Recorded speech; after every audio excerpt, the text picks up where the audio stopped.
ഇപ്പൊ നേരത്തെ പാമ്പിനെ കണ്ടുകൊണ്ടിരുന്നു, പക്ഷെ പിന്നീടാണ് മനസ്സിലായത് അത് കയറാണ്. അപ്പൊ പിന്നെ എന്ത് സംഭവിച്ചു? പിന്നെ പാമ്പിനെ കണ്ടില്ലേ, പിന്നെ കാണുന്ന മുഴുവൻ കയറാണ്.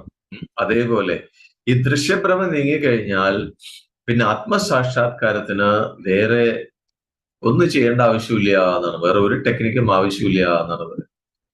പക്ഷെ എന്ത് വേണം? ഈ കണ്ടുകൊണ്ടിരിക്കുന്ന ഈ ദൃശ്യപ്രപഞ്ചത്തെ മുഴുവൻ ത്യജിക്കണം എന്നാണ് പറയുന്നത്.